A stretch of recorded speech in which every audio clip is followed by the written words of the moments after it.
Ade Armando memotong ayat Alkitab, ayat Al-Quran.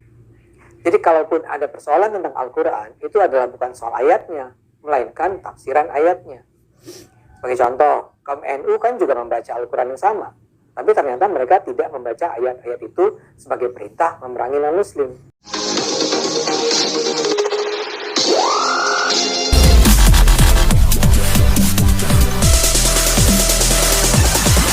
Jangan sekedar mengatur suara azan, atur juga kurikulum yang ada di madrasah, sanawiyah, aliyah, sampai perguruan tinggi. Karena sumber kekacauan itu adalah dari kurikulum yang tidak benar.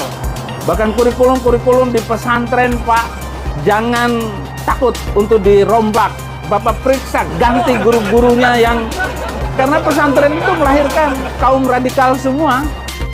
Terus terang, orang semacam Saifuddin ini sama sekali tak bermanfaat dan Muslim dan saya punya banyak kritik terhadap perilaku Muslim di dunia dan di Indonesia.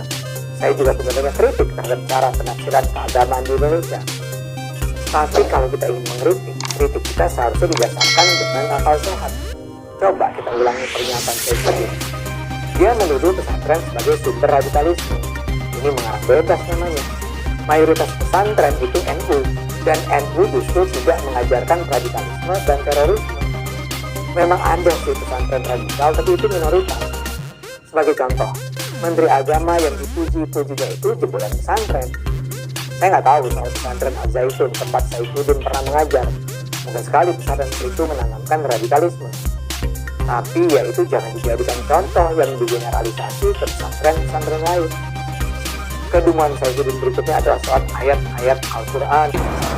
Bahkan kalau perlu, Pak, 300 ayat yang menjadi pemicu hidup intoleran, pemicu hidup radikal dan membenci orang lain karena beda agama, itu di-skip atau direvisi atau dihapuskan dari Al-Quran Indonesia. Kok bisa-bisanya dia mengira Menteri Agama punya otoritas untuk menghapus ayat Al-Quran? Ini sih keterlaluan bodohnya. Lagi pula, Saifuddinnya tahu dong, bagi umat Islam, isi Al-Quran adalah ayat Allah. Kalau ada 300 ayat harus dihapus, ya artinya mencampakkan Al-Quran sama sekali. Itu penghinaan terhadap Islam. Seperti saya katakan, saya sendiri bukan yang tidak punya kritik terhadap cara Muslim menafsirkan Al-Quran. Tapi yang layak dipersoalkan adalah cara penafsirannya, bukan ayat-ayatnya. Maksud saya begini. Di dalam Al-Quran memang ada ayat-ayat yang sering digunakan oleh kaum radikal sebagai pembenaran terhadap kekerasan yang mereka lakukan. Siapapun yang belajar Al-Quran pasti tahu bahwa di dalamnya memang ada ayat-ayat yang memerintahkan Muslim untuk berperang, menyerang, terutama terhadap yang disebut kaum kafir. Misalnya saja ada surat At-Taubah ayat 29 yang bilang, perangilah orang-orang yang tidak beriman kepada Allah dan tidak mengharamkan apa yang telah diharamkan oleh Allah dan Rasulnya, dan tidak beragama dengan agama yang benar. Atau pada surat At-Tahrim ayat 9 dikatakan, perangilah orang-orang kafir dan orang-orang munafik dan bersikap keraslah terhadap mereka. Tempat mereka adalah neraka Jahannam. Dalam surat An-Nisa ayat 89 juga dikatakan, maka janganlah kamu jadikan di antara mereka penolong-penolongmu hingga mereka berhijrah pada jalan Allah. Maka jika mereka berpaling, tawan dan bunuhlah mereka di mana saja kamu menemuinya. Ayat-ayat itu memang lazim digunakan oleh kaum radikal untuk menyatakan bahwa Allah memang memerintahkan umat Islam memerangi kaum non-Islam. Tapi itu kan tidak berarti cuma ada satu tafsiran terhadap ayat-ayat itu. Ade Armando memotong ayat Alkitab, ayat Al-Quran, yaitu surat ke-9 ayat 29, perangilah orang-orang yang tidak beriman kepada Allah, tidak mengharamkan apa yang diharamkan oleh Allah dan Rasul, tidak beragama dengan agama yang benar, yaitu mereka yang diberi Alkitab. Mestinya jelas sekali itu ayat. Nah, mari kita dengarkan. Surat At-Taubah ayat 29. Perangilah orang-orang yang tidak beriman kepada Allah dan tidak mengharamkan apa yang telah diharamkan oleh Allah dan Rasulnya, dan tidak beragama dengan agama yang benar. Atau pada surat At-Tahrim ayat 9. Ya, dia potong di situ.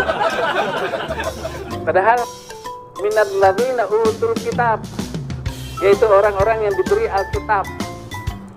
yaitu orang-orang Yahudi dan orang Kristen menurut surat ke-9 ayat 29 yang dipotong oleh Ade Armando.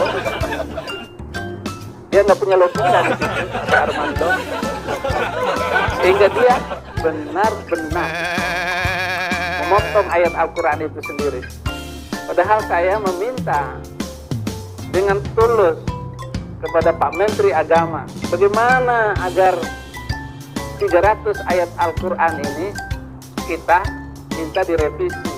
Ya, disembunyikan dari Al-Quran Indonesia supaya anak cucu kita tidak membacanya, sekolah-sekolah itu tidak membacanya. Dan kami orang-orang minoritas yang ketakutan sejak zaman yang sudah saya sebut tadi, Bagi mereka yang berpandangan kritis, rasional, dan terbuka, ayat-ayat tersebut harus dibaca dalam konteks peperangan umat Nabi Muhammad masa hidup dengan musuh-musuh yang zalim dan berusaha memusnahkan umat Islam. Yang diperangi adalah mereka yang berusaha menghancurkan Islam, bukan semua non-Islam. Jadi kalaupun ada persoalan tentang Al-Quran, itu adalah bukan soal ayatnya, melainkan tafsiran ayatnya.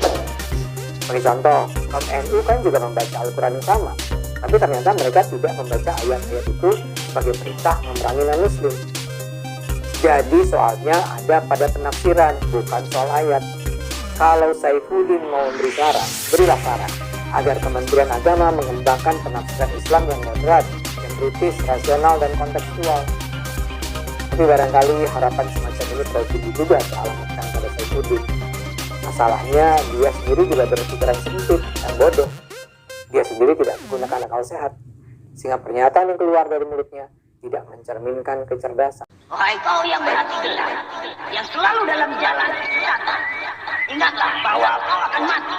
Kau tidak bisa lari dari kematian, meskipun kau bersembunyi di dalam benteng yang kokoh. Sadarlah, hentikan kejahatan.